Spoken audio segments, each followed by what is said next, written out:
अस्सलाम वालेकुम जी। खबर की खबर लेके शफीक अवान साहब और खालिद कीम साहब और सलमान आबिद साहब के साथ मैं हूँ इसाराना।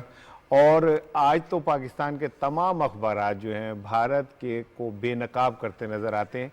क्या कहते हैं हमारे अखबारात, एक नज़र देखते हैं।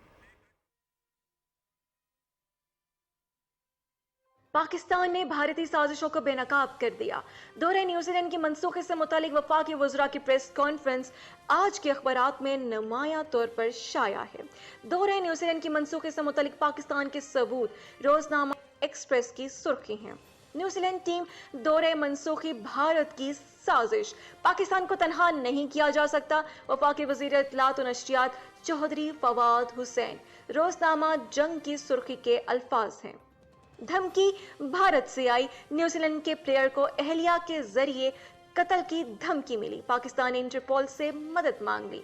रोजनामा दुनिया ने भी हुकूमत की जानिब से भारत का मकरूज चेहरा बेनकाब किए जाने को अहमियत दी। क्रिकेट टीमों को धमकियां भारत से मिली, न्यूजीलैंड को पाकिस्तान में खेलने से रोकने के लिए जाली फेसबुक अकाउंट और ईमेल्स इस्तेमाल। रोजनामा नवाए वक्त ने वज़रा के बयान को कुछ इस तरह शाया किया। न्यूजीलैंड टीम को धमकी, भारत मुलव्वस, एहसानुल्लाह की फेक आईडी इस्तेमाल की गई वज़रा। और रोजनामे पाकिस्तान ने वज़ीर आज़म इमरान खान के बयान को सुर्खी में शाया किया। इंतखाबात असल जंग पंजाब में होगी, करप्ट निजाम से फायदा उठाने वाले इलेक्ट्रॉनिक वोटिंग मशीनों की मुखालफत कर रहे हैं वज़ीर आज़म इमरान खान। अंग्रेजी अखबारात में भी वज़ीर आज़म इमरान खान के खिताब और वफाकी वज़रा के दौरे न्यूजीलैंड की मनसूखी के हवाले से प्रेस टॉक फ्रंट पेजेस पर शाया है।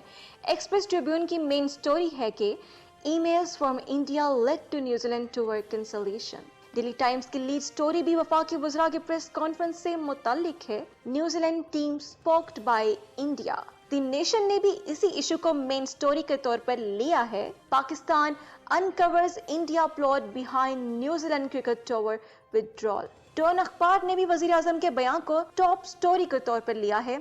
Beneficiaries of past corrupt system opposing EVMS Imran. The news की हेडलाइन है कि Shame on Sindh government must go if cannot serve। हमारा आज का रनडाउन क्या है, ज़रा वो शेयर कर लेते हैं, फिर हम प्रोग्राम की तरफ चलते हैं।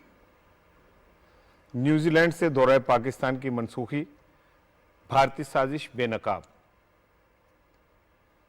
सुप्रीम कोर्ट का सिंध हुकूमत पर अदम एतमाद।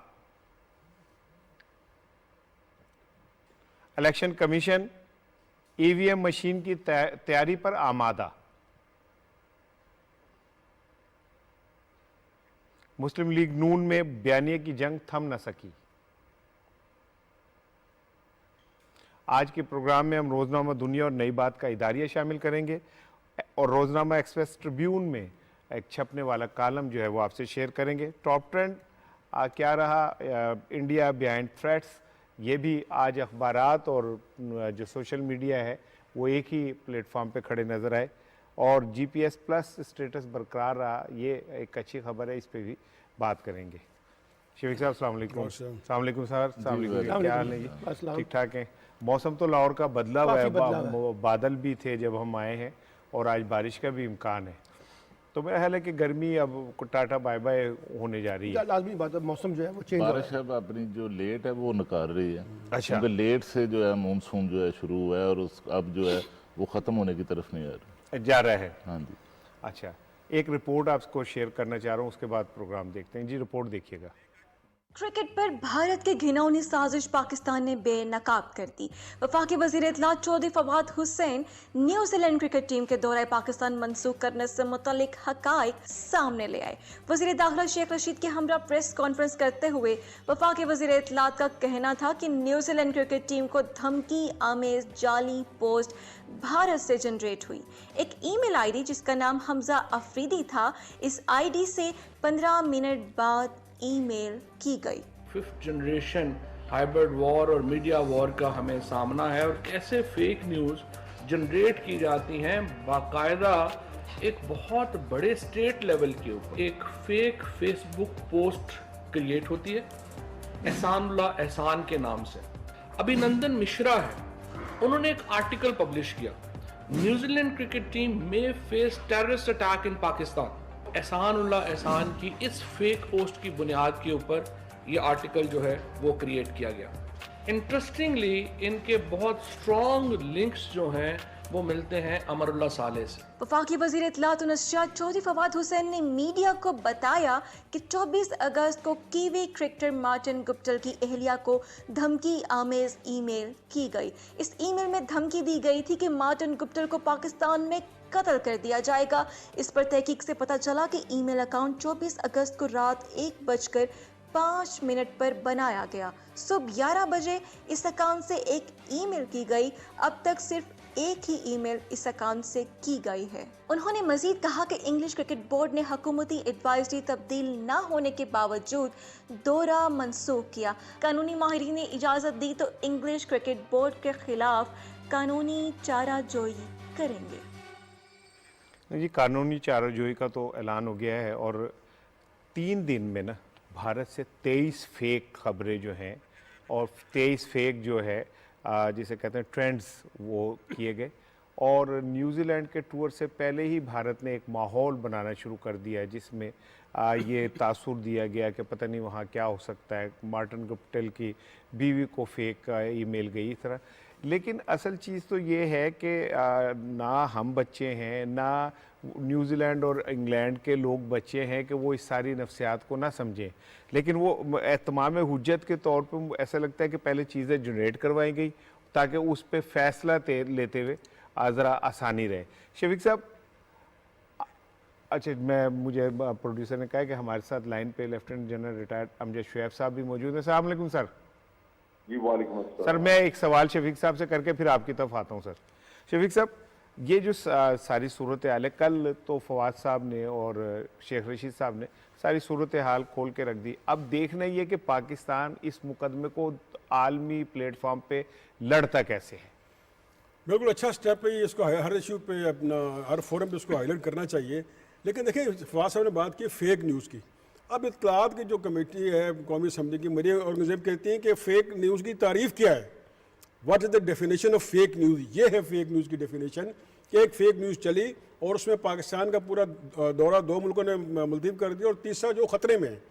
तो ये कम अज़ कम अपोजिशन जो है ये अपनी जो हुकूमत के ख़िलाफ़ जो उनका मुआवजा करें हुकूमत के ख़िलाफ़। लेकिन कम से कम जो हमारे नेशनल इशूज़ हैं, फेक न्यूज़ और दूसरी, जैसे हमने प्रोग्राम में जिक्र किया था कि ये फेक न्यूज़ जो है आपकी इकॉनमी, आपकी मैशत, आपके टूरिज़म, आपके पूरा सिस्टम को अपसेट कर देती है। तो मेरा ख्याल है अब इत्तलात के और मरियम औरंगजेब को और मरियम नवाज़ को समझ आ गई होगी कि फेक न्यूज़ क्या है। और फिर इसमें आप ये देखें कि ये सारा उन्होंने, आजकल तो मैं और आप बल्कि सलमान साहब ज़्यादा एक्सपर्ट हैं, वो बैठ के फेक न्यूज़ के एक्सपर्ट हैं। ये सोशल मीडिया को ट्रैक करने पे अच्छा। ये चीज़ कहाँ से जनरेट हुई है और वो उन्होंने जनरेट सारा उन्होंने कर लिया उसका कि ये कहाँ से आई है। तो ये कम से कम इंडिया को बचगाना बातों से बाहर आना चाहिए और पाकिस्तान को इसको ज़्यादा आगे कोई सख्त एक्शन लेना चाहिए। साहब, आज एक ट्विटर पर एक फेक न्यूज़ जो है हमारी एक एंकर हैं गरीदा फरूकी, उन्होंने भी शेयर की है। तो उसमें वो अपने ट्वीट में कह रही हैं कि जो भारतीय वज़ीर आज़म है नरेंद्र मोदी, उनकी जो है दौरा वहाँ पर जो यूएनओ का इजलास है, वहाँ जो अपना अमेरिकी सदर हैं उनके साथ मीटिंग तय हो गई है। जबकि इस दौरे के दौरान जो हमारे वज़ीर आज़म हैं इमरान खान, उनकी मुलाकात तय नहीं हुई। भाई, हमारे वज़ीर आज़म तो जा ही नहीं रहे, वो तो अपना वर्चुअल खिताब कर रहे हैं। बिल्कुल ठीक है। अजय साहब, अभी हम बात कर रहे थे फेक न्यूज़ के हवाले से, तो मेरा सवाल ये है कि पाकिस्तान ने कल इंडिया को एक्सपोज कर दिया, तो अब ये बताइए कि हमें व्हाट नेक्स्ट, हमें किस प्लेटफॉर्म पे जाके भारत की इस बुज़दिलाना कार्रवाई को आलमी उम्मा तक पहुंचाना चाहिए और उन्हें बताना चाहिए कि देखें, आप अमन के ख्वाह हैं अगर पूरी दुनिया में, तो सबसे पहले भारत को निकेल डालने की ज़रूरत है कि वो पाकिस्तान को दिल से तस्लीम करे, तब बात आगे बढ़ेगी। बिस्मिल्लाहिर्रहमानिर्रहीम। देखिए, बात ये है कि डिसइंफो लैब वालों ने इनका 15 साल का झूठ निकाला। हमने उस पर जिक्र खैर किया थोड़ा सा, उसके बाद ये जा वो जा वो बात खत्म हो गई। क्रिकेट का ये जो वाकया हुआ है, ये लिंकेज आज से नहीं, ये पिछले कई बरसों से चल रहा है मामला। पहले तो भारत ने पाकिस्तान के साथ क्रिकेट खेलनी बंद की, फिर यहाँ पे हमने प्रीमियर लीग शुरू की, तो उसमें जो बाहर के आते थे खिलाड़ी, उनको भारत की तरफ से धमकी दी जाती थी कि अगर आप पाकिस्तान में खेलेंगे तो आपको अपनी आईपीएल में नहीं आने देंगे। बिल्कुल। कश्मीर में भी आपने करवाया जब ये टूर्नामेंट, तो उधर भी इन्होंने बाहर के आने वाले खिलाड़ियों को रोका। तो जो अभी हमारे इंफॉर्मेशन मिनिस्टर ने जो सारा का प्रेस कॉन्फ्रेंस करके बताया, इस बताने के बगैर भी हमें ये पता था कि ये काम कहाँ से हुआ है, क्योंकि एक ही मुल्क वो पीछे इस काम पे लगा हुआ था, क्रिकेट के पीछे आपको आपकी गेम खराब करने के लिए। तो अब जब शवाहिद भी आपने सामने दिए, तो मैं ये चाहूंगा कि इस पे बैठ के कुछ मेहनत की जाए कि देश इन्फो लैब में 2 तरह के काम हुए थे। उसमें एक तो ये कि जाली एनजीओज बनाई गई और थिंक टैंक्स को गलत इंफॉर्मेशन देके वहां से लिखवाया गया, फिर जाली एनजीओज के जरिए अक़वाम मुत्तहिदा में से तकरीरें भी करवाई, उनसे वहाँ पे राइट के जो ऑर्गेनाइजेशन है वहाँ पे एहतजाज की एक राइट को जाके। ये हमने इससे फायदा नहीं उठाया। अच्छा जनरल साहब जरा ये बताइएगा कि ये जो हम कहते हैं कि हमने फायदा नहीं उठाया, तो क्या वजह है कि आलमी दुनिया जो है वो भारत के बारे में हमारी बात को उस तरह से वजन नहीं देती जिस तरह से वजन देना चाहिए? नहीं, ये इस तरह नहीं है। अगर आप सारे 15 साल का जो कुछ हुआ वहां पे, जितनी चीजों पे इन्होंने अक़वाम मुत्तहिदा के साथ झूठ बोला, जितने मामला पे इन्होंने यूरोपियन यूनियन के साथ झूठ बोला, उनको हमें केसेस ये आपने जो रिसर्च करनी थी वो यही थी कि उसमें से आप निकालते वो चीजें जहां पे यूनाइटेड नेशन को बेवकूफ बनाया गया। आलमी अदारे के साथ केस टेकअप किया जाएगा कि ये आलमी अदारे की क्या इज्जत रह गई है, इसकी अपनी ऑथेंटिसिटी क्या रह गई जब ये बड़ी आसानी से बेवकूफ बनाया जाता है। और जो बना रहे हैं बेवकूफ आपको झूठ इंफॉर्मेशन दे के, उनके खिलाफ आप क्या कर रहे हैं? बिल्कुल साइटेशन में केस उठाना चाहिए था। यूरोपियन यूनियन में उनके जो वहां पे हमें लॉबिंग करके तो उनके सारे मेंबर्स को बताया कि जी आप बने क्या तुम बेवकूफ? बिल्कुल सही। झूठ बोल के इन्होंने आपसे कई बातें ऐसी कराई हैं जो कि अभी भी आप देखिए कि पंचशील का इन्होंने कहा जी पाकिस्तान वहां पे पाकिस्तान आर्मी वहां पे गई। वो पंचशील वाला झूठ जो है वो फौरन यूरोपियन यूनियन ने अपने लेके उन्होंने एक करारदाद भी पास कर दी कि जी पाकिस्तान जो उधर मुदाखलत कर रहा है, तालिबान का साथ दे रहा है, लिहाजा पाकिस्तान से जो ये कंसेशनल हमने एग्रीमेंट किए हुए वो खत्म कर दें। अगर दुनिया बेवकूफ बन रही है तो कोई बताए तो सही ना उन लोगों को। असल चीज ये होती है कि जब आपके पास कोई बड़ी क्रेडिबल इंफॉर्मेशन आ जाए या आपको फेक न्यूज के बारे में सारी तफसील पता लग जाए, तो फिर उसकी प्रेस कॉन्फ्रेंस उर्दू में घर में करके आपको फायदा नहीं मिलता उसका। बिल्कुल।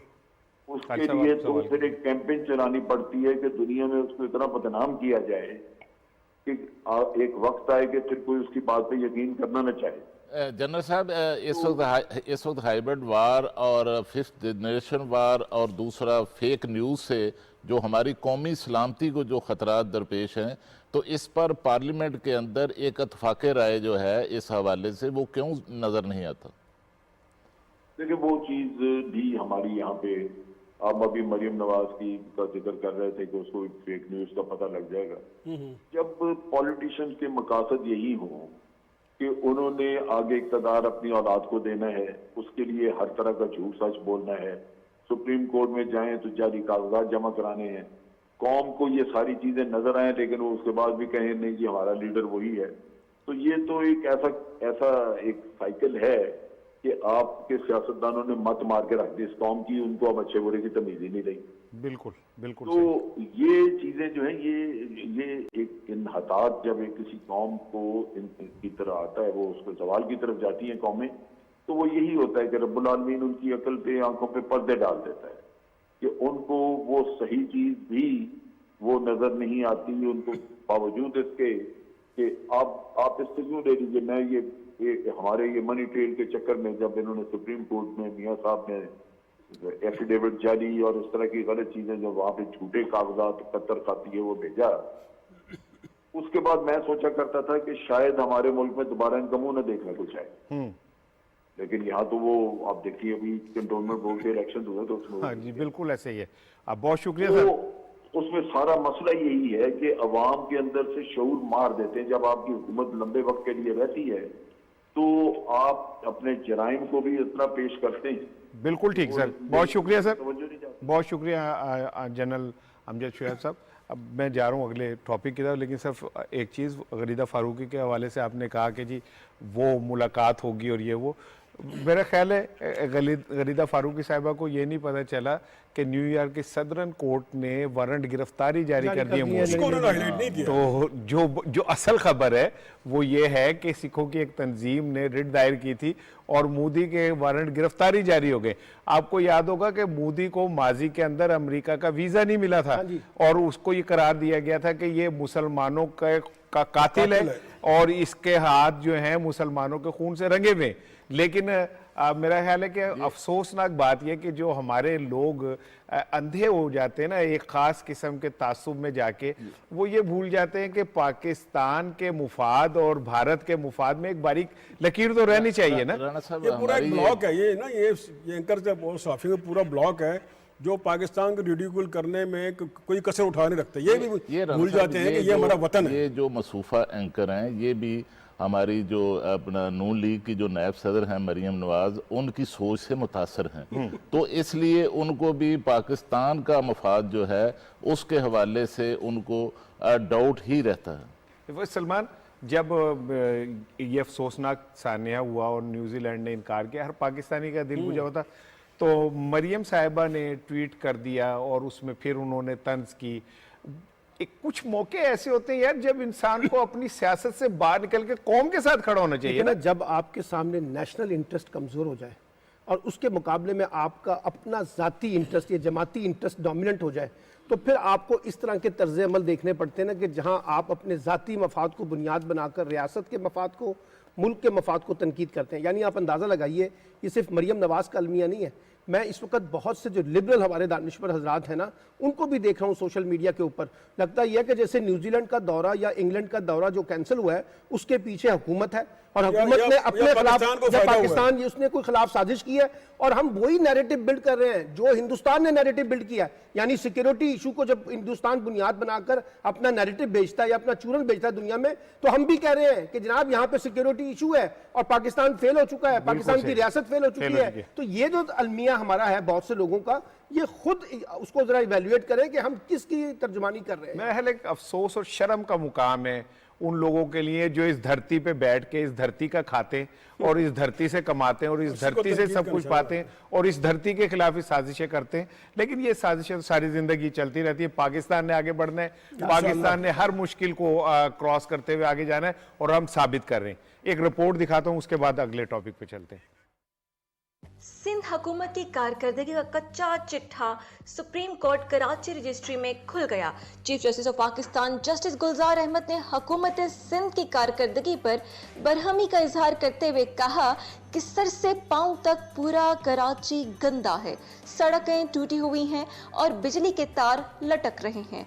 जरा सी यहाँ बारिश हो जाए तो पानी भर जाता है, बच्चे डूबते हैं, डूबे किसी को कोई फर्क नहीं पड़ता। शहर कायद में तजावुजात के खात्मे से मुतल्लिक केस की समाअत सुप्रीम कोर्ट कराची रजिस्ट्री में चीफ जस्टिस गुलजार अहमद की सरबराही में हुई। एडवोकेट जनरल सलमान तालिबुद्दीन ने कहा कि गुज्जर नाला मुतासिन के लिए 10 अरब रुपए चाहिए, जिस पर जस्टिस इजाजुल हसन ने इस्तफसार किया कि क्या सिंध हुकूमत का कई सौ अरब का जो बजट है उसमें मुतासिन की बहाली के लिए 10 अरब रुपए नहीं है आपके पास। Chief justice of Pakistan justice Gulzar Ahmed ने रिमार्क्स दिए कि सिंध हुकूमत को अरबों रुपए हर साल मिलते हैं, फिर भी कहते हैं कि पैसे नहीं हैं। एडवोकेट जनरल सिंध का रवैया देखिए, इन्हें शर्म आनी चाहिए। सियासी झगड़े अपनी जगह, मगर लोगों को सर्विस दें। अगर सर्विस नहीं दे सकते तो जाइए किसी और को आने दें। सुप्रीम कोर्ट ने वजीर आला सिंध को नालों से मुताल्लिक इब्तदाई रिपोर्ट 2 हफ्ते में पेश करने का हुक्म देते हुए कहा कि 1 साल में नाला मुतासिन की बहाली के लिए फंड्स की फराहमी को यकीनी बनाया जाए। हमारे साथ मौजूद हैं सिंध असम्बली में कायदे हज़्ब इख्तिलाफ हलीम आदिल शेख साहब, और मैं चाह रहा था कि इस इशू पे उनसे भी ज़रा बात की जाए। अस्सलाम वालेकुम सर। आज सुप्रीम कोर्ट ने तो खासा बरहमी का इजहार किया है और बड़े सख्त कमेंट्स दिए सर। मैं समझता हूं कि ये जुमला के शेम ऑन सिंध हुकूमत, उर्दू में कहें कि जी सिंध हुकूमत को शर्म आनी चाहिए, लेकिन चीफ जस्टिस साहब इनको कोई ना शर्म है ना हया है। काश हमें तो पता चल गया, सबको पता चल जाता। जिस अंदाज से 13 सालों में सिंध हुकूमत ने सिंध को तबाह किया और ख़ास तौर पे शहर को तबाह किया है कि आज कराची दुनिया के 10 गंदे तरीन शहरों में शामिल हो चुका है। आज गटर उबल रहे हैं, सड़कों में कचरा पड़ा हुआ है और जगह जगह अस्पतालों में 4-4 घंटे लोग तड़पते रहते हैं, जान देते हैं, गटर खुले मेन होल में बच्चे मर जाते हैं। तो बात यह है कि उसके बावजूद 1100 अरब के पैकेज में फेडरल गवर्नमेंट ने जो कहा था वो कर दिया। 5 नाले, 3 बड़े नाले साफ करने थे, 90% हो चुके हैं, जबकि उसकी जगह पर 500 छोटी नालियां डीएमसी और 41 केएमसी के नाले साफ करने थे। सिंध हुकूमत ने उसको हाथ नहीं लगाया। और दूसरी बात मैं कहना चाहता हूं कि अफसोस की बात है कि शहर जो कि सूबे का 90% रेवेन्यू जनरेट करता है, उसके लिए इनके पास 10 अरब भी नहीं है। उस पे लिए अब इन्होंने गुजर नाले के ऊपर नाले हमने साफ कर दिए, 56 किलोमीटर हमने रोड बनानी है, इसकी बाउंड्री वॉल बनानी है, 47 किलोमीटर की रोड बनानी है, 24 करोड़ किराए वालों के लिए दे दिए, 35 करोड़ और जो सिविक चीज़ें ख़राब होंगी वहाँ वो सारे रोडें, लाइनें, गटर लाइनें, स्टेट इलेक्ट्रिक की लाइनें, उसके लिए भी सिंध गवर्नमेंट को दे दिए गए। लेकिन उसके बावजूद सिंध गवर्नमेंट ने जो वादा किया था कि इनको आबाद करेंगे 6000 लोगों को, उन्होंने आज तक नहीं कर सके। इतने ही 6000 लोगों के लिए प्लॉट नहीं है, जबकि कराची शहर में 89,000 ज़मीन गैर कानूनी कब्जा हो चुकी है। अब भी उसने रिपोर्ट आई है कि मली नदी के साथ 200 एकड़ के ऊपर नाजायज़ कब्जा करके अरबों रुपए का नुकसान दिया जा रहा है। तो बिल्कुल हकीकत यही है कि शेम ऑन सिंध हुकूमत। इशू ये है कि सिंध में करप्शन का गेम ऑन है, सिंध में नाइंसाफ़ी का गेम ऑन है, सिंध में डेस्क चोरी का गेम ऑन है, और सिंध में मैं कहना चाहूँगी जो कचरा कुंडी जो कराची को बना दिया, इसकी गेम ऑन है। अच्छा सर, लेकिन सिंध हुकूमत का तो कहना है कि विफाक तो कुछ भी नहीं कर रहा हमारे लिए, हमें हेल्प आउट ही नहीं करता। बड़ा अच्छा आपने सवाल किया कि वफाक हाथ पर हाथ दिए बैठा है। काश आपको पता होता। चलिए मैं बता देता हूँ। वफाक ने सबसे पहले तो मैं बताना चाहता हूँ, इस साल भी 21 अरब रुपए रखे हैं, 10 अरब रुपए इलाकों में खर्च हो चुके हैं MNAs के हलके में, और आगे जो 1100 अरब में से 650 अरब हमारे ज़िम्मे थे, उसमें से ग्रीन लाइन आ चुकी है। ग्रीन लाइन अगले महीने इंशाअल्लाह सफ़र के काबिल हो जाएगी। उसके स्टेशन बन चुके हैं, 20-20.5 किलोमीटर का ट्रैक बन चुका है, सिक्योरिटी सिस्टम उसके हवाले हो चुका है, डाइवो ऑपरेटर के हवाले हो चुका है। उसके अलावा नालों का मैं दोबारा रिपीट करता चलूँ कि जो 3 बड़े नाले हमने साफ़ करने थे वो 99%, 95% साफ़ हो चुके हैं। दीगर 35 अरब रुपए NDMA के ज़रिए खर्च होना शुरू हो चुके हैं उसके ऊपर, और वो काफ़ी काम आगे बढ़ चुका है। नाले तो साफ़ हो ही गए हैं। उसके बाद नंबर 3 KCR का प्रोजेक्ट इसी माह इंशाअल्लाह प्राइम मिनिस्टर साहब उसका संगे बुनियाद रखने आ रहे हैं, जो कि कराची सर्कुलर रेलवे, जो कि एक बहुत बड़ी कराची वालों के मसाइल को हल करेगी। चौथा वो जो है फ्रेट टर्मिनल KPT से पिपरी तक एक ट्रेन जा रही है, और मैं समझ सकता हूँ कि वो सारे शहर के ट्रैफिक के मामले को ठीक कर देगी। उसके बाद K4, 13 साल में सिंध हुकूमत को 13 घूंट पानी नहीं मिला, 13 अरब भी ज़ाया हुए, 13 साल भी ज़ाया हुए। अब K4 वफाक के पास आए और वफाक ने उसको बहुत शुक्रिया हलीम आदिल शेख साहब हमसे बात करने का। सलमान साहब, कल मैंने कम से कम 3 घंटे की एक्सरसाइज की। मैंने पीपल्स पार्टी के तमाम लीडरशिप को फ़ोन किया और उनसे कहा कि मैं बात करना चाहता हूँ प्रोग्राम में इस हवाले से, और तमाम ने इनकार कर दिया, और किसी एक ने हामी नहीं भरी कि जी हाँ हम बात करेंगे। मैंने कहा ओपन प्लेटफॉर्म है, आपका जो भी मौक़िफ़ है हम देंगे। हमने कायरा साहब को कल लिया था, हमने मलिक अहमद साहब को लिया था, तो हमने सईद गनी साहब, मेरे whatever the leadership is there, मैंने सबसे बात की, सब ने इनकार कर दिया। तो जब आप कौम को फेस नहीं कर सकते तो आपको कैसे हक है कि आप बैठ के अपने आप को लीडर कहलाएं और कहें कि जी हम सिंध के ठेकेदार हैं? जो कल चीफ जस्टिस साहब ने कहा, मेरे ख्याल है वो तो काफ़ी अलार्मिंग है। राना साहब देखें, ये ना मैं कह रहा हूँ, ना सलमान कह रहे हैं, ना खालिद यूसुफ, ना आप, ना कोई जर्नलिस्ट कह रहा है, ना कोई पॉलिटिकल पार्टी कह ली। हमने सुना उनको, उन्होंने अपना पार्टी का पॉइंट ऑफ व्यू बयान किया। बिल्कुल कराची में हालात यकीन से वर्स्ट हैं। लेकिन हमारे आपके या सियासी मुखालफिन के कहने पे कुछ होता है यार ये बायस हैं, ये अपनी उस सही के लिए कह रहे हैं। लेकिन सुप्रीम कोर्ट जो सुप्रीम अदारा है इंसाफ के हवाले से, वो कह रहा है कि सिंध हुकूमत नाकाम है और उसको शर्म आनी चाहिए, और वो किसी बेस पे, किसी एविडेंस पे, उसी पे कह रहा है। और सिंध हुकूमत के बारे में ये पहला रिमार्क्स नहीं है, बेशुमार रिमार्क्स ऐसे आते रहे हैं, और बजाय इसके कि वो इसको अपना इसको क्रिटिसिज्म करें या अलीम अदल शेख पे चढ़ाई कर दें या हम पे चढ़ाई कर दें या मीडिया पे चढ़ाई कर दें, अपना किबला दुरुस्त करें। सुप्रीम कोर्ट जो है वो कोई सियासी जमात नहीं, किसी का पॉइंट, वो लोगों आवाम का पॉइंट ऑफ व्यू दे रहे हैं। अपना नस्ला टावर उन्होंने गिराने का हुक्म दे दिया, उसमें जितने सैकड़ों लोग रह रहे हैं, भाई वो किसको रोएंगे जाके? ये सिंध गवर्नमेंट ये तहकीकात करे किससे आज़ादी क्या हुआ। इसलिए जो है ना, जो ऑब्जर्वेशन है, जो फैसले हैं सुप्रीम कोर्ट के, उसको सीरियस लेना चाहिए, उसको सियासी मुखालफत में नहीं लेना चाहिए। देखिए बात यह है कि सुप्रीम कोर्ट ने हुक्मरानी का जो निज़ाम है ना सिंध का, उसको चैलेंज किया है, और एक दफ़ा नहीं किया, कई दफ़ा किया है। 13 बरस से मुसलसल पीपल्स पार्टी की हुकूमत है, ठीक है, और इतने बरस मिलने के बावजूद अगर आप बुनियादी फंडामेंटल जो कराची के कॉन्टेक्स्ट में उसको रिजॉल्व नहीं कर सके, तो फिर ये आपका सिस्टम क्या है। और मैं पहले भी कहता रहा हूँ इसी प्रोग्राम के अंदर कि 18वीं तरमीम के बाद अब वफाक से ज़्यादा सूबाई हुकूमतें अपनी परफॉर्मेंस की ज़्यादा जिम्मेदार हैं।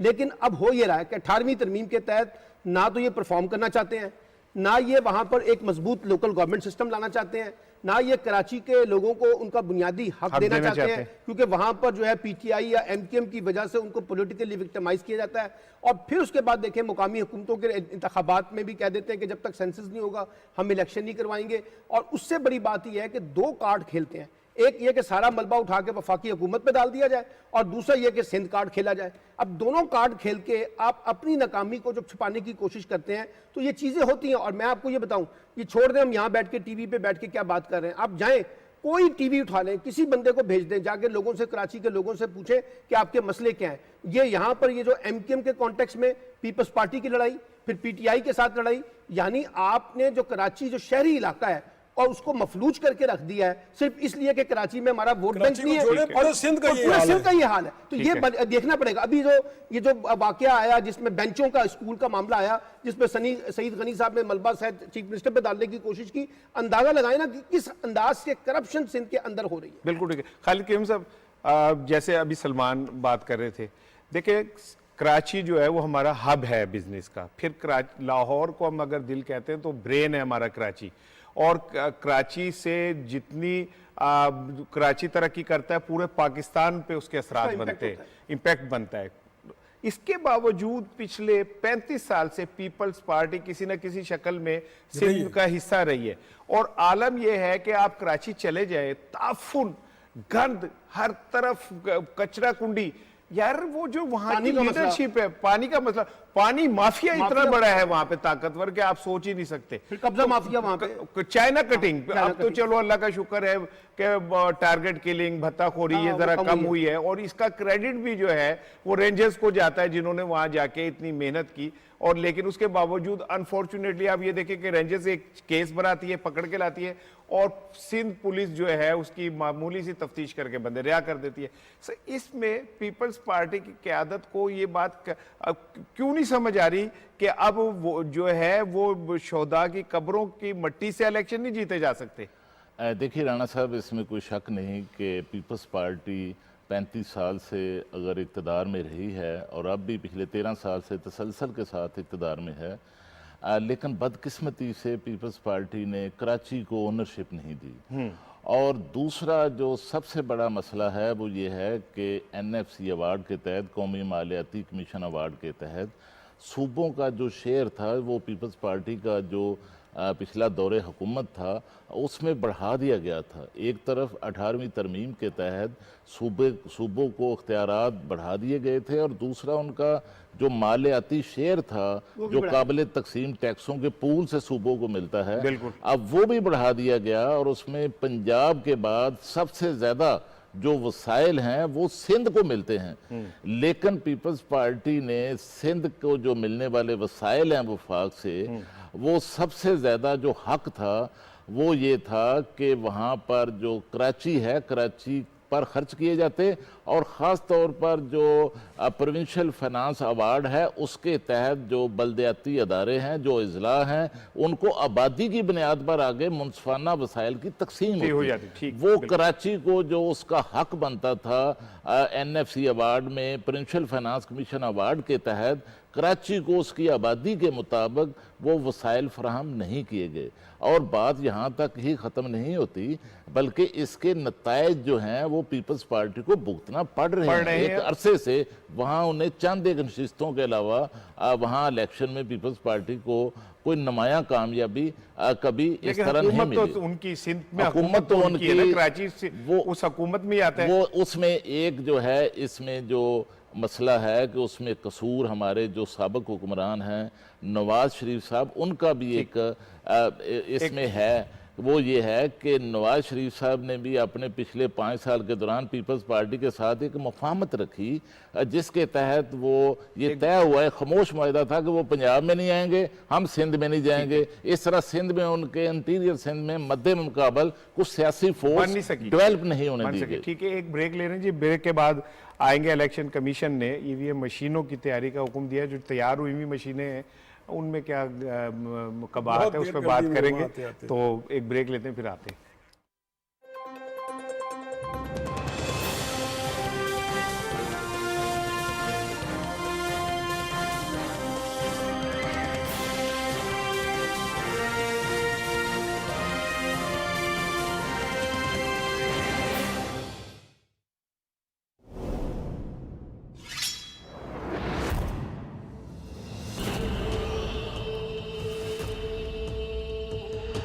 सब सुन ले, तुर्कों के दरमियान आग लगाकर किसी ने काई सिपाही पर तलवार उठाई, उन्हें आपस में लड़वा दिया हमने, तो सजा सिर्फ मौत होगी। हमें सिर्फ कुंदूस की जिंदगी चाहिए थी, मगर अब उस्मान भी सद में आ चुका है। ये हमारे खिलाफ एक और साजिश है। मकड़ियों की तरह जासूस जाल फैला रखा है उन्होंने। जो मैं चाहती हूँ वो अगर बता दो तुम, कोई उनका सुराग नहीं लगा सकता। ड्रैगोस नामी बला के मालूम होने तक पल भर के लिए भी आंख नहीं झपकाएंगे हम लोग। अगर कातिल कुंदूस हुआ तो उसके साथ मैं अपना सर भी कटवा दूंगा खातून।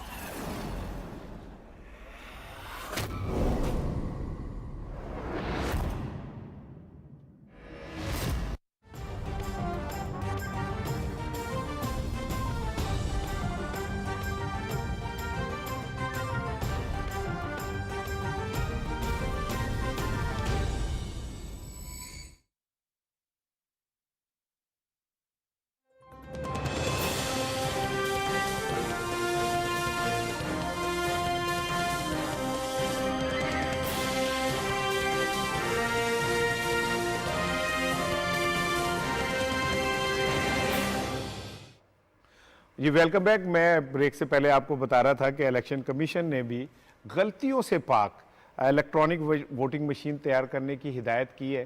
तो अभी मैं अपने एनालिस्ट से, अपने दोस्तों से पूछूंगा कि जो मशीनें बन चुकी हैं उनमें अगर वो थोड़ी सी मेहरबानी फरमा दें और उसमें कोई तो एल्फी वेल्फी के खौफ से हम निकल के और कुछ इस तरह का कर लें कि वही मशीनें काबिल इस्तेमाल हो जाए, तो क्या हर्ज है या कुछ ज़रूरी है कि कौम का जो ख़जाना है, ये जो गरीब लोगों से हम इकट्ठा करते हैं टैक्सों की शक्ल में, उनको एक चीज़ तैयार करें फिर उसको रिजेक्ट करके दूसरी तरफ चले जाए? और जो मशीनें तैयार हुई हैं वो तो साइंटिफिकली दुनिया के अंदर कहीं पे भी टेस्ट हो सकती हैं, तो नई मशीनें तैयार करने का हुक्म देने का क्या मतलब? उन मशीनों को बेहतर किया जा सकता है। लेकिन मेरा ख्याल है कि चीफ इलेक्शन कमिश्नर साहब ने जो अपनी 1.5 ईंट की मस्जिद अलहदा से बनाई हुई है वो उसे ख़त्म करने पे तैयार नहीं। हालांकि पार्लियामान अब एक साइड पे इकट्ठी हो गई है और कमेटी बन गई है जो इस बात का रिव्यू ले रही है। शफीक साहब, इलेक्शन कमीशन को किस तरह पार्लियामान के पीछे चलाया जा सकता है? बहुत देर कर दी मेहरबान आते आते यही काम वो पहले कर लेते तो ना हम इस पर प्रोग्राम करते, ना कंट्रोवर्सी होती, ना वज़रा प्रेस कॉन्फ्रेंस करते और ना ये सारा इशू खड़ा होता। अरे भाई, हुकूमत भी यही कह रहे थे, वज़रा भी यही कह रहे थे कि ये EVM है, ये अपने क्या कहते हैं उसके गलतियों से पाक करनी है। अब सारे जब उन्होंने देखा कि सब सारा साहब ये मैं क्रेडिट दूंगा पार्लियामेंट को बिल्कुल सही। जब पार्लियामेंट इकट्ठी हो गई, पार्लियामेंट ने कमेटी बना ली, तो फिर चीफ इलेक्शन को समझ आई कि भाई ये तो सारे इकट्ठे हो गए हैं। तो ये तो क्योंकि ये वो समझ रहे पार्लियामेंटेरियन जा रहे हैं, उन्हें पता आगे इलेक्शन क्या है, उन्हें पता ये इन्हें एक्सप्लॉइट कर रहे हैं, आपस में लड़ा के अपना उल्लू सीधा करना चाहते हैं। आपने बिल्कुल ठीक कहा कि जो मशीनें हैं बाबा उनको देख लो, ऊपर नीचे कर लो, को ठीक कर लो। मुझे लगता है कि इसमें ना बजट इन्वॉल्व है, यानी सारा काम इलेक्शन कमीशन जो मशीनों का बजट में करना चाहता अच्छा, है। अच्छा, इस बारे में अच्छा। आपको सलमान साहब मजीद बेहतर मैं एक बात बताऊं, देखिए बात ये है, हमारे एक दोस्त है सरवर बारी साहब, जो फैफन के सरबरा भी हैं, मैंने उनका एक इंटरव्यू सुना है। उन्होंने कहा कि देखिए मैं 2004 में हिंदुस्तान गया था और वहाँ मैंने उनकी इलेक्ट्रॉनिक वोटिंग मशीनें देखी थी, और मैं कहता हूँ अब हमने यहाँ की देखी है। कहता है मैं दावे से कह सकता हूँ कि पाकिस्तान की जो इलेक्ट्रॉनिक वोटिंग मशीन है ये हिंदुस्तान के उस वक्त के मुकाबले में बहुत बेहतर अच्छा। और बहुत एडवांस है, और इस पे इलेक्शन होना चाहिए, ये उनकी अपनी ऑब्जर्वेशन है। दूसरी बात देखिए, बात ये कि बहुत अच्छी बात है ना कि हमने मामलात को पार्लियामेंट की कोर्ट में डाल दिया, और मैं भी और हम सब ये कहते रहे कि ये मामला पार्लियामेंट का है, कानून साजी पार्लियामेंट का हक है, इलेक्शन कमीशन बिला वजह उसके अंदर ना अपने रोड़े अटकाए, उसका काम इलेक्शन कंडक्ट करना है। तो लगता है कि अब ये बात उनको समझ आ गई है, एक बात। तीसरी बात यह है कि देखिए जो सियासी जमातों के अंदर धांधली का मामला है वो इतना बड़ा इशू है कि हर इंतखाब जो है मुतनाज़ा बनता है, तो उसका नतीजा तो कोई ना कोई निकालना है ना, जो हम इलेक्ट्रॉनिक वोटिंग के कॉन्टेक्स्ट में निकाल रहे हैं। और मैं एक तजवीज़ मेरी ये है कि हुकूमत भी जो है वो थोड़ा सा एक जिसे कहते हैं पायलट प्रोजेक्ट के तहत, अब केपीके के अंदर नवंबर दिसंबर में लोकल गवर्नमेंट के इलेक्शन होने जा रहे हैं, मार्च में कहते हैं कि पंजाब में होने जा रहे हैं, तो पूरा इलेक्शन नहीं तो कम से कम 25% इलेक्शन जो है वो इलेक्ट्रॉनिक वोटिंग के ऊपर करवा दिया जाए, ताकि लोगों की टेस्टिंग भी हो जाए, लोगों के जो खदशात हैं वो भी दूर हो जाए, और जितने लोग जाते हैं जब इलेक्ट्रॉनिक वोटिंग मशीन को उनको दिखाया जाता है तो वो बड़े मुतमईन होकर आते हैं, वो कहते हैं ये तो बड़ा अच्छा तरीकाकार है। तो इसलिए जो भी खदशात हैं, जो भी इसके ऊपर पॉलिटिक्स जन्म ले रही है, उसको खत्म करने का तरीका ये है कि मेरा तजवीज़ ये है कि 25% इसको लोकल गवर्नमेंट में तजर्बा करके लोगों को बताया जाए कि ये एक शफाफ तरीका है। और इलेक्शन ये जो इन्होंने बात की ना पैसों की बात, देखिए बात सारी ये है, इलेक्शन कमीशन सारे मामलात अपने हाथ में रख के वो चाहता है कि अब ये जो आपने कहा ना कि उन्होंने कहा हम नई वोटिंग मशीनें लेके आएंगे, वजह ये कि हम पैसे खर्चेंगे, हमारे पास बजट आना चाहिए, हम इसके कस्टोडियन बनेंगे। तो मेरा ख्याल है कि अब इससे बहस बाहर निकलनी चाहिए, और एक बात इलेक्शन कमीशन को जहन में रखनी चाहिए कि उन्होंने जितने भी तजर्बे माजी में किए हैं, इलेक्शन की शफाफियत के ऊपर जब सवाल उठते हैं तो इलेक्शन कमीशन पर भी उंगलियां उठती हैं। शफीक साहब, सॉरी वो कहते हैं ना कि जिधर देखूं तेरी तस्वीर नजर आती है, वो हावी हो जाता है। मुझे तो ख्वाब में भी शफीक अवानी नजर आ रहा होता है। शफीक अवानी आपको हाँ, मैं बेगम को कह के जब वो नजर ना आए तो फिर हमारी तरफ नहीं, मुझे तो ख्वाब में भी मैं बेगम को कह के सोता हूँ कि अगर मैं सोते सोते हड़बड़ा उठूँ ना तो घबराना नहीं है, ये कुछ शफीक ने मुझे बात की है तो मैं घबराया हूँ। तो अच्छा बात ये है कि जैसे अभी हम ये फंड्स की बात हो रही थी, सारा कुछ हो रहा था, एक ऐसा इदारा जो पिछले 70-75 साल में एक इलेक्शन जो है गैर मुतनाज़ा नहीं करा सका, एक बाई इलेक्शन गैर मुतनाज़ा नहीं करा सका, जिसकी क्रेडिबिलिटी दांव पे लगी है, और वो मरियम नवाज हो, मौलाना फजलुर रहमान हो, बिलावल भुट्टो हो, you just name the politician,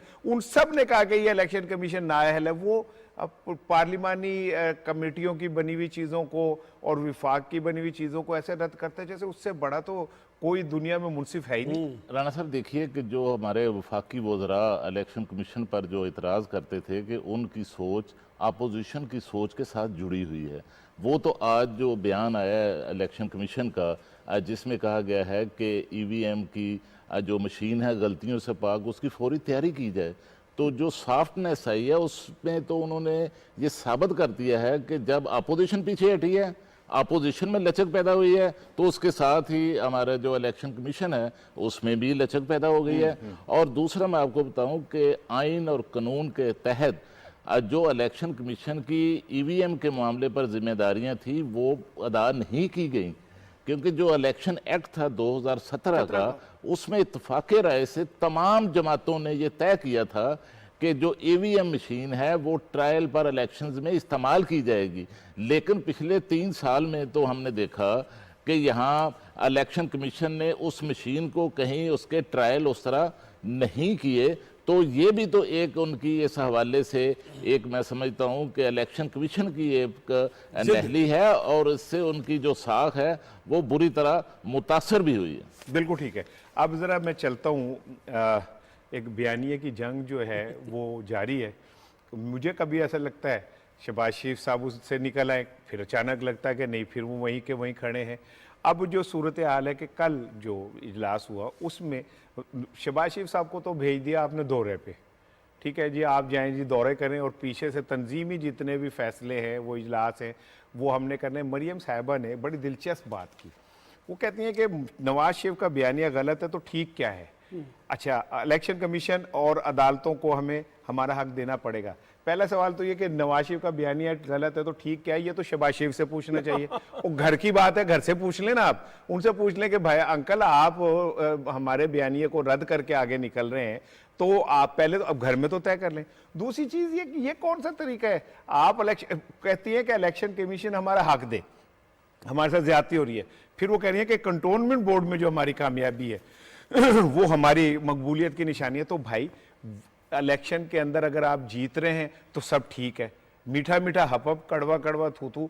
और जनाब अदालतें अगर आपको छुट्टी वाले दिन रिलीफ दे दें तो बल्ले बल्ले, और अगर वो मेरिट पे फैसला कर दें तो अदालतें खराब है। ये लगता है को फैसलाबाद के गोल चक्कर के गिर्द घूम रहे। शफीक से कहता हूँ इसका फेवरेट मौजू है।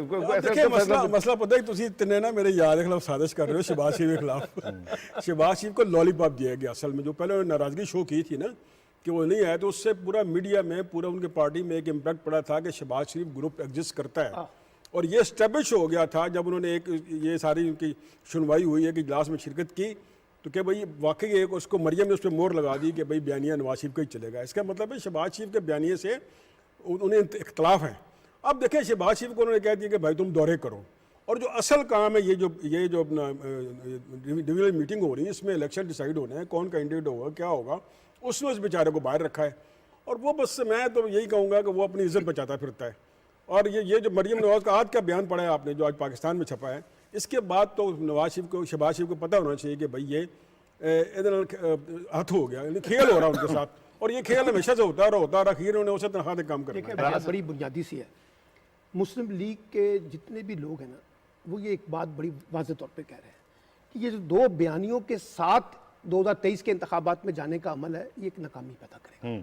आपको 2023 के इंतखाबात से पहले जिस भी बयानिए पे खड़ा होना, चाहे वो नवाज शरीफ के बयानिए पे खड़ा होना चाहते हैं तो खड़े हो जाए, या फिर शहबाज शरीफ के बयानिए पे इत्तफाक करना। ये जो टकराव है ना बयानिए का, ये बुनियादी तौर पे मुस्लिम लीग नून के अंदर कन्फ्यूजन पैदा कर रहा है, जिसपे सारा मीडिया रोजाना की बुनियाद पे कभी उस स्टोरी पे और कभी इस स्टोरी पे बहस करता है।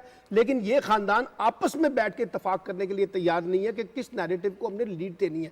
यही इस वक्त मुस्लिम लीग का प्रॉब्लम आ रहा है। और जो बहुत से अरकान असम्बली मैं जानता हूँ, वो हमें कहते हैं बाकायदा कि हमारी मजबूरी ये होगी है कि हमें मीडिया में आने, जब हम आते हैं तो हम किसके बयानियों को लीड करें। अगर हम एक बयानियों को पकड़ते हैं तो दूसरा नाराज होता है, दूसरे का पकड़ते हैं तो फिर पहला वाला नाराज होता है। देखिए, ये जो नून लीग के अंदर बयानिए की लड़ाई है, ये अब नून लीग तक ही महदूद नहीं रही। ये लड़ाई जो है अब पीडीएम में भी चली गई है।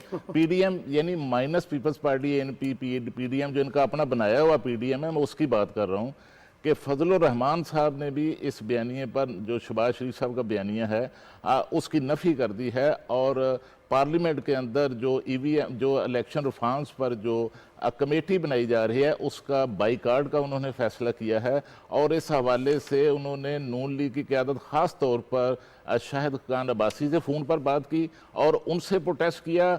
फिर उन्होंने फैसला किया है कि वो नवाज शरीफ साहब से भी प्रोटेस्ट करेंगे कि हमें इत्मीनान में लिए बगैर शहबाज शरीफ साहब ने ये फैसला कर लिया है कि इस्लाहात की, इंतखाबी इस्लाहात की कमेटी में जाने का।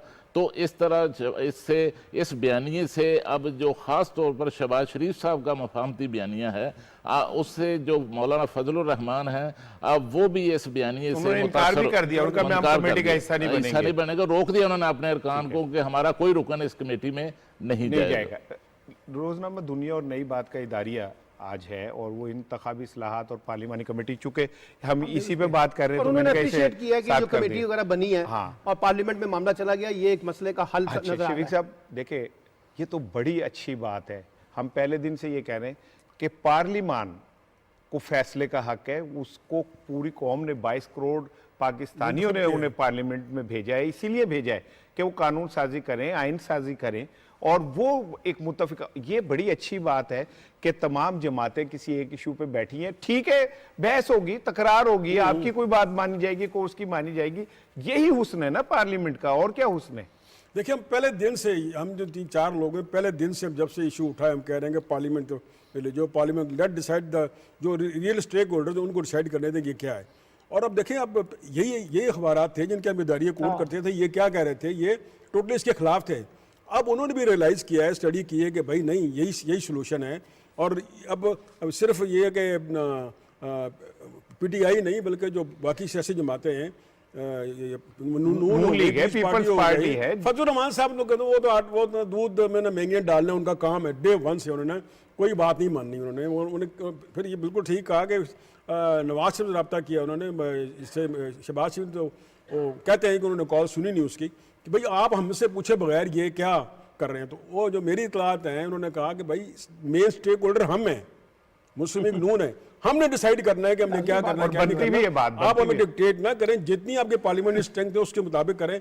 लेकिन उसको आपको बताऊं कि उसको लंदन ने भी ओके कर दिया है, जो शहबाज शरीफ ने ये कराया ना कि हम पार्लियामेंट्री कमेटी में शामिल होंगे, लंदन ने भी उसको मोहर लगा दी, ठीक है, गो फॉर इट। बिल्कुल पीछे क्या रहेगा? Salman, your take. देखिए, बात बड़ी सिंपल सी है कि इस वक्त जो पॉलिटिक्स हो रही है ना, उसके अंदर बाज़ लोगों ने ना अपनी एक ज़िद का मसला बना लिया है। और वो ज़िद क्या है, यानी हुकूमत की कोई भी बात होगी हमने उसकी मुखालफत करनी है, जैसे फजलुर रहमान की इन्होंने मिसाल दी है।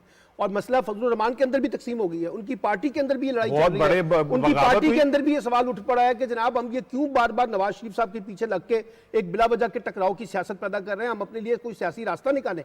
तो मैं ये समझता हूँ कि देखिए, जो रेजोल्यूशन है ना वो ये है, और पार्लिमानी पॉलिटिक्स का, डेमोक्रेसी का जो हुस्न होता है वो ये होता है कि आप कॉन्फ्लिक्ट को रिजॉल्व करते हैं, कॉन्फ्लिक्ट के अंदर से कॉन्फ्लिक्ट क्रिएट नहीं करते। और रेजोल्यूशन जो है, जब आप कहते हैं कि हमने जमहूरियत के तौर पे चलना है तो फिर पार्लियामान को बेस करें। तो मेरा ख्याल है कि जो दादारिया भी है, इसने सबको इंडिकेट किया है कि एक अच्छी बात है कि तमाम पॉलिटिकल पार्टी ने स्पीकर की सरबराही में एक पार्लिमानी कमेटी बनाने पर इत्तेफाक कर लिया। और मुझे लगता है कि कोई मसले का हल जो है वो वहां से निकलेगा। और वो इस इदारिया का एक अहम जो है ना वो ये है कि जो इंतखाबात को शफाफ बनाना ये अज़द ज़रूरी है पाकिस्तान की जमहूरियत की बका के लिए। देखिए राना साहब, एक तो यह है कि जो मसाइल हैं इस वक्त उनका जो हल है वो पार्लियामेंट के अंदर है, और पार्लियामेंट के साथ जो पार्लिमानी कमेटियां हैं उन कमेटियों को फाल करने की ज़रूरत है, और मामलात और मसाइल और इश्यूज़ को इन कमेटियों में बैठकर हल करना चाहिए।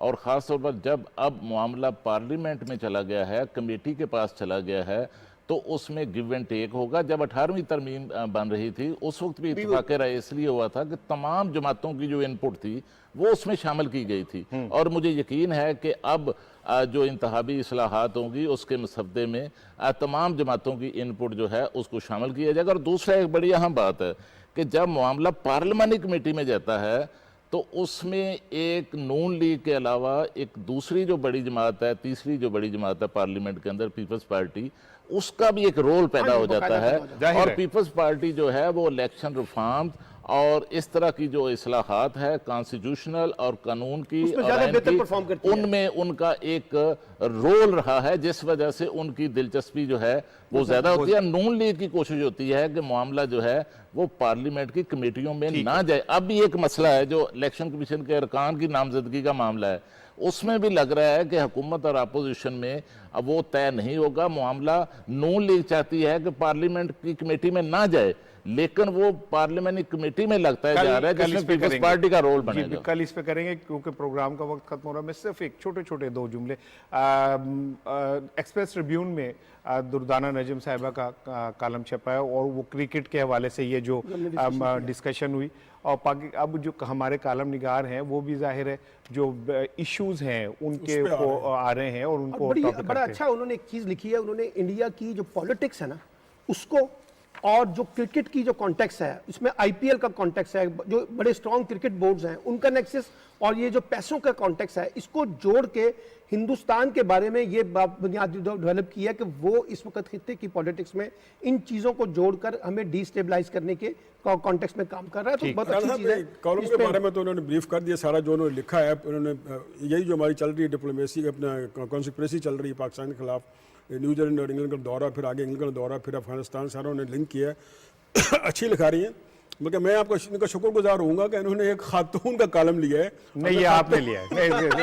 देखिए मैं झूठ नहीं बोलूंगा शफीक, मैं आपसे डरता हूँ, इतना नहीं डरता कि मैं अब सच को छुपा दूं। लेकिन देखिए मेरी बात आपने की है, शफीक साहब भी यही चाहते थे कि बताया जाए कि मेरी वजह से।